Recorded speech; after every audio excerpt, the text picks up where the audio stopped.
Subscribe कीजिए IAS study centre channel को और बेल आइकन को दबा दीजिए झारखंड स्पेशल से रिलेटेड वीडियो पाने के लिए। Good evening.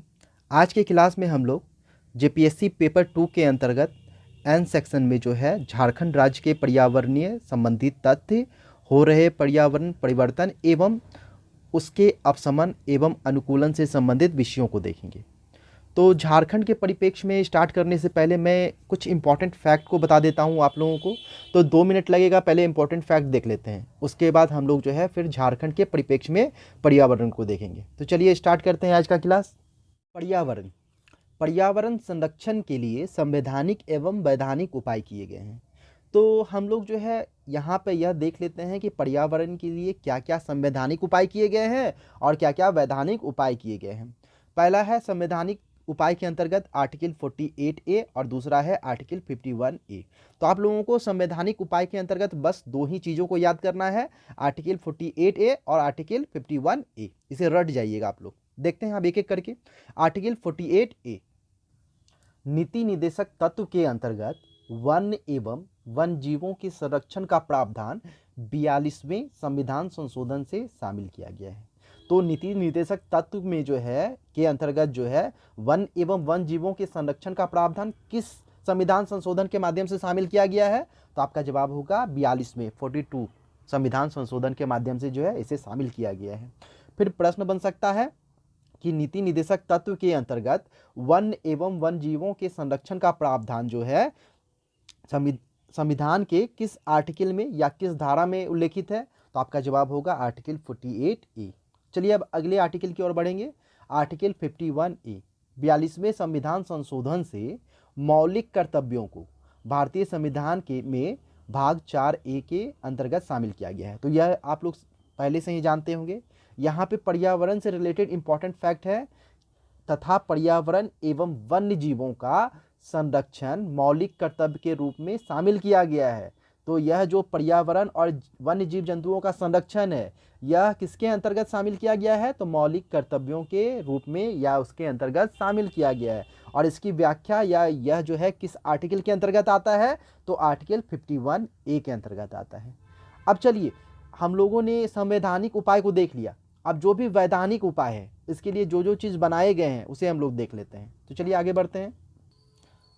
विधिक उपाय के अंतर्गत कुछ अधिनियमों को बनाया गया है, उसे हम लोग देख लेते हैं मोटी तौर पे। उसके बाद जो है हम लोग अब झारखंड के परिप्रेक्ष्य में देखेंगे। तो चलिए देख लेते हैं विधिक उपाय।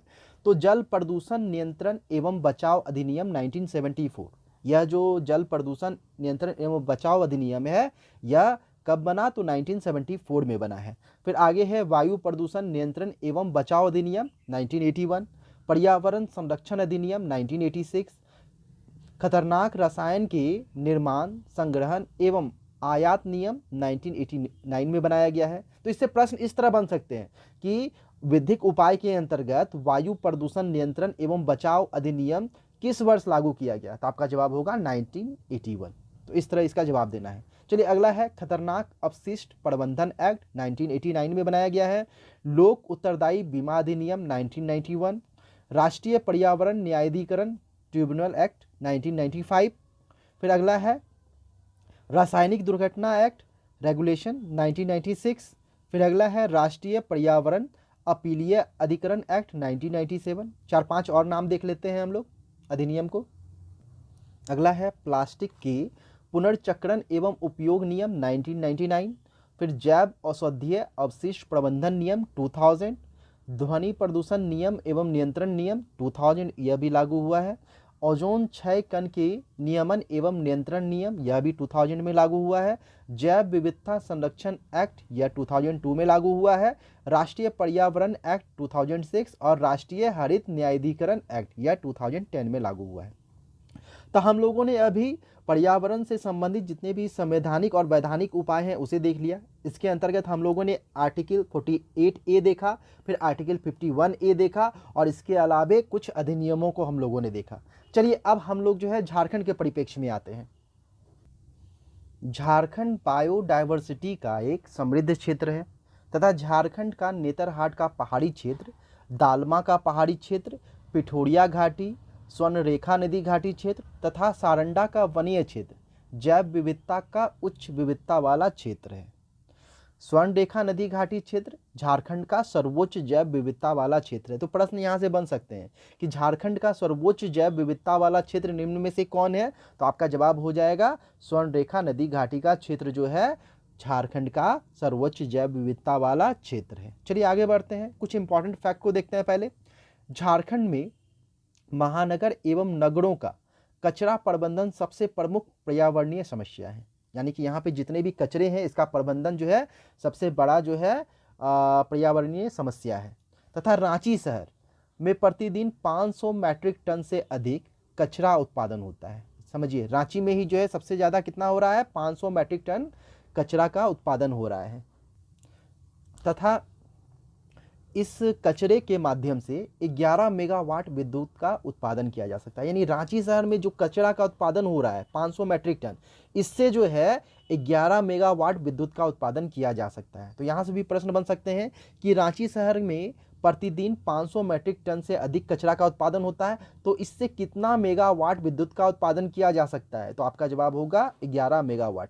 या इस तरह भी प्रश्न बन सकता है कि रांची शहर में प्रतिदिन कचरों का उत्पादन होता है, उससे जो है कितने मेगावाट विद्युत का उत्पादन किया जा सकता है, तो आपका जवाब होगा 11 मेगावाट। अब यहाँ पे एक इम्पॉर्टेंट फैक्ट है, रांची में कचरा सफाई का जो कार्य है रांची नगर निगम द्वारा एक निजी कंपनी को दी गई है सफाई का काम। कंपनी का नाम है SL इंफ्रा। इसके बारे में मैं आगे बताऊंगा, ठीक ना, आगे मैं लिख दूंगा, आप लोग उसे नोट डाउन कर लीजिएगा। अब अगला इंपॉर्टेंट लाइन पे आ जाते हैं।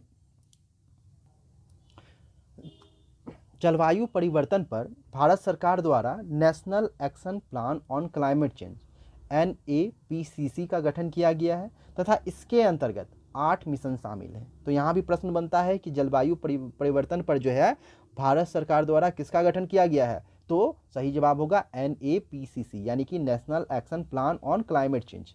अब देखते हैं झारखंड के परिप्रेक्ष्य में, तो झारखंड सरकार द्वारा 2016-17 में 2016-17 में Jharkhand state climate change action plan यानी कि JSCCAP को स्वीकृत किया गया तथा इसके अंतर्गत निम्नलिखित उद्देश्य घोषित किए गए हैं। तो उद्देश्य देखने से पहले फिर मैं बता देता हूं कि यहाँ प्रश्न बन सकता है कि झारखंड सरकार द्वारा जो है किस वर्ष JSCCAP यानी कि Jharkhand state climate change action plan को जो है स्वीकार किया गया है, तो आपका जवाब होगा 2016-17 में इसको स्वीकार किया गया है।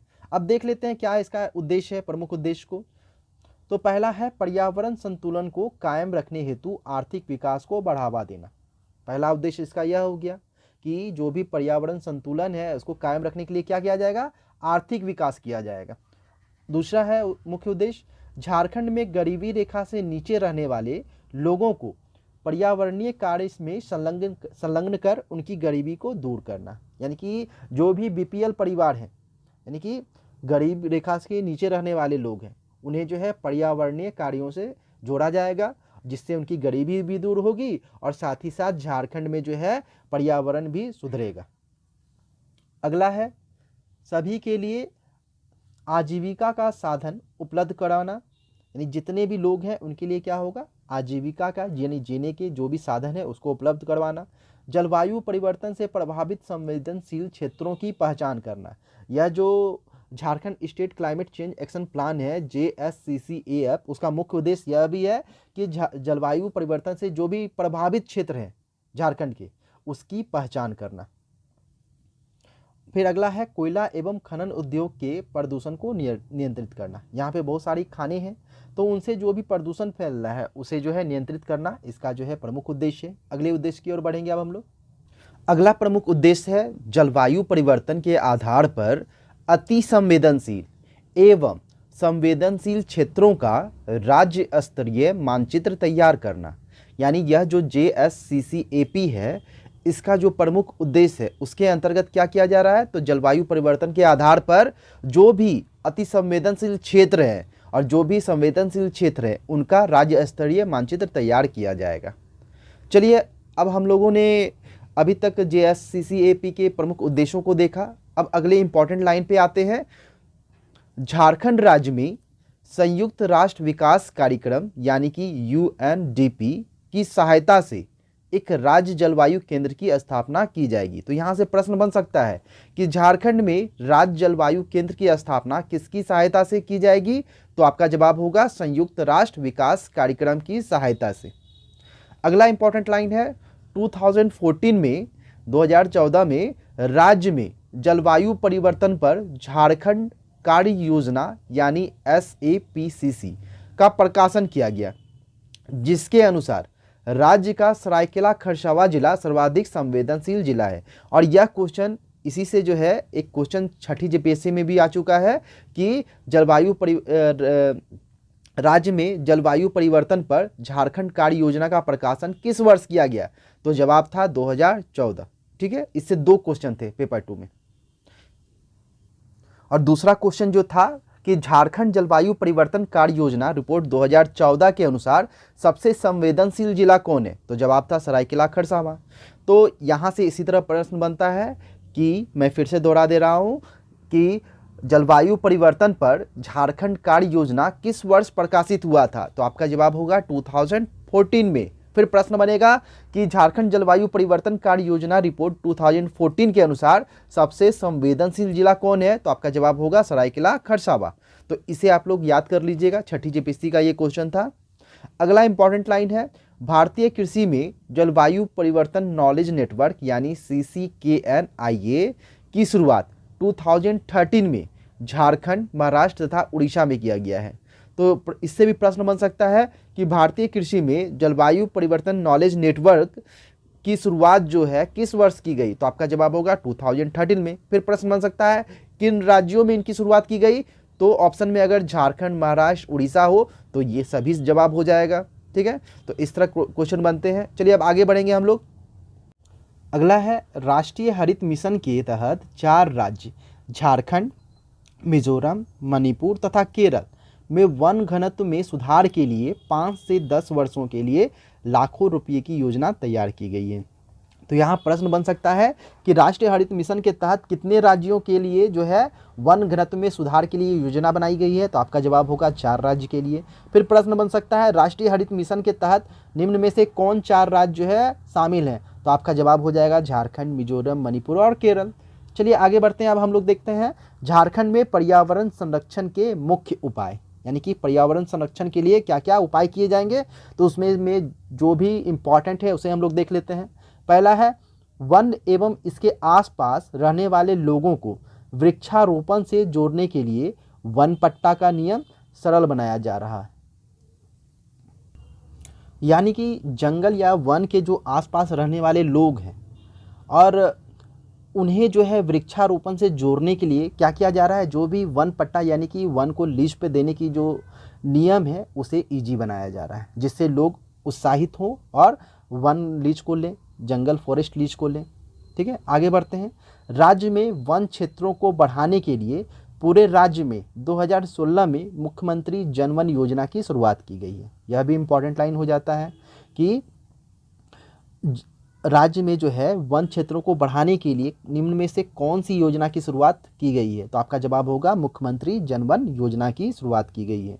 आगे बढ़ते हैं हम लोग। फिर झारखंड में 2015 में इको टूरिज्म पॉलिसी लागू किया गया है। तो यहाँ से भी प्रश्न बनेगा कि झारखंड में इको टूरिज्म पॉलिसी कब लागू किया गया? तो आपका जवाब होगा 2015 तथा इसके अंतर्गत निम्नलिखित क्षेत्रों के विकास के लिए निम्नलिखित योजना लागू की गई है। तो देख लेते हैं कौन से वे क्षेत्र हैं।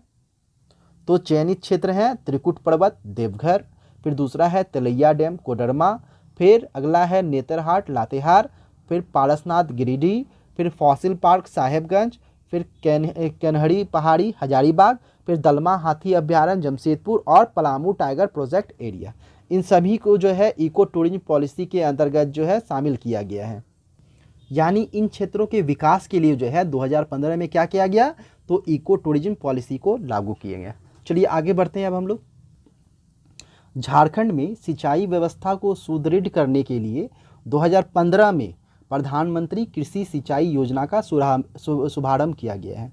तो आप लोग जो है ये सारे इंपॉर्टेंट फैक्ट है सभी को रट जाइएगा, क्योंकि ये सभी वन लाइनर इंपॉर्टेंट फैक्ट हैं। प्रश्न बन सकता है कि प्रधानमंत्री कृषि सिंचाई योजना का शुभारंभ झारखंड में किस वर्ष किया गया है, तो आपका जवाब होगा 2015 में। फिर प्रश्न बन सकता है कि झारखंड में सिंचाई व्यवस्था को सुदृढ़ करने के लिए निम्न में से कौन सी योजना का शुभारंभ किया गया है, तो आपका जवाब होगा प्रधानमंत्री कृषि सिंचाई योजना। तो ये सब वन लाइनर फैक्ट है जिसे आप लोग याद कर जाएं।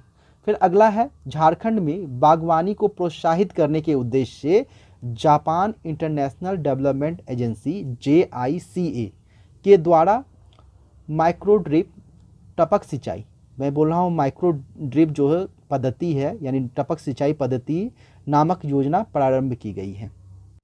2002 में सुप्रीम कोर्ट के निर्देश पर 2009 में झारखंड में CAMPA प्रतिपूरक वनीकरण कोष प्रबंधन एवं योजना प्राधिकरण का गठन किया गया। तो यहाँ प्रश्न बन सकता है कि झारखंड में CAMPA का गठन किस वर्ष किया गया, तो आपका जवाब होगा 2009 में। फिर प्रश्न बन सकता है कि झारखंड में CAMPA का गठन जो है किनके निर्देशों पर किया गया, तो आपका जवाब होगा सुप्रीम कोर्ट के निर्देशों पर इसका निर्माण किया गया, गठन किया गया। अब यह जो है CAMPA इसे 2016 में संसद द्वारा पारित किया गया। तो यह भी प्रश्न बन सकता है कि CAMPA को संसद द्वारा किस वर्ष पारित किया गया, तो आपका जवाब होगा 2016 में इसे पारित किया गया। चलिए अब अगले इंपॉर्टेंट लाइन की ओर बढ़ेंगे। झारखंड में SL इंफ्रा, नाम याद रखिएगा, SL इंफ्रा की ज्वाइंट वेंचर जापानी कंपनी हिताची रांची से निकलने वाले कचरों पर आधारित बिजली उत्पादन प्लांट लगाएगी। किसके द्वारा यह प्लांट लगाई जाएगी, तो जापानी कंपनी है हिताची, उसी के द्वारा। तो झारखंड में जो है SL इंफ्रा की ज्वाइंट वेंचर जापानी कंपनी हिताची द्वारा जो है रांची से निकलने वाले कचरों पर आधारित बिजली उत्पादन प्लांट लगाई जाएगी। इंपॉर्टेंट फैक्ट था, इसे आप लोग रट जाइएगा। अगले लाइन पे आते हैं। भारत में झारखंड पहला ऐसा राज्य है, भारत में मैं बोल रहा हूँ कि झारखंड पहला ऐसा राज्य है जहाँ जल छाजन विषय पर डिप्लोमा पाठ्यक्रम झारखंड सरकार के सहयोग से इग्नू द्वारा संचालित किया जा रहा है। यह सिर्फ जो है झारखंड में ही सबसे पहले स्टार्ट किया गया है। तो झारखंड पहला ऐसा राज्य बन जाता है जहां क्या किया जा रहा है, तो जल छाजन विषय पर डिप्लोमा पाठ्यक्रम शुरू किया गया इग्नू द्वारा। चलिए आगे बढ़ेंगे अब हम लोग। नीति आयोग की एक रिपोर्ट के मुताबिक 2030 तक, याद रखिएगा इंपॉर्टेंट हो जाता है कि नीति आयोग के रिपोर्ट के मुताबिक जो है 2030 तक देश के कई शहरों में पानी खत्म होने के कगार पर आ जाएगा, यानी कि देश के कई शहरों में पानी जो है खत्म हो जाएगा तथा इन शहरों के अंतर्गत झारखंड के कई शहर भी शामिल हैं। यानी 2030 तक जो है झारखंड के कई शहरों के पानी जो है खत्म हो जाएंगे। चलिए अगले इंपॉर्टेंट लाइन की ओर बढ़ेंगे हम लोग। राष्ट्रीय हरित मिशन के तहत 4 राज्यों में वन घनत्व की में सुधार के लिए 5 से 10 वर्षों के लिए लाखों रुपए की योजना तैयार की गई है। यह 4 राज्य हैं, मिजोरम, मणिपुर, झारखंड तथा केरल। इसे मैंने पहले भी बता चुका हूं। अब अगला लाइन देख लेते हैं हम लोग। झारखंड सरकार के विभिन्न विभागों में समन्वय स्थापित करने के लिए Jharkhand state climate change action unit की स्थापना की गई है। यह आप लोगों के लिए इंपॉर्टेंट हो जाता है। प्रश्न बन सकता है कि झारखंड सरकार के विभिन्न विभागों में समन्वय स्थापित करने के लिए किसकी स्थापना की गई है, तो आपका जवाब होगा Jharkhand state climate change action unit की स्थापना की गई है। चलिए आगे बढ़ते हैं अब हम लोग। तो चलिए आज की क्लास में हम लोग जो है इतना ही रखते हैं। कल की क्लास में हम लोग फिर इसका पार्ट 2 करेंगे, झारखंड में प्रदूषण नियंत्रण के उपाय, और जो भी बचा हुआ है इससे रिलेटेड, पर्यावरण से रिलेटेड, उसे हम लोग फिर कंटिन्यू कर लेंगे। तो आज की क्लास में इतना ही रखते हैं। बस 2 ही क्लास इसका बनेगा झारखंड के पर्यावरण का। आज पहला क्लास हो गया और कल दूसरा क्लास होगा। तो चलिए, थैंक यू।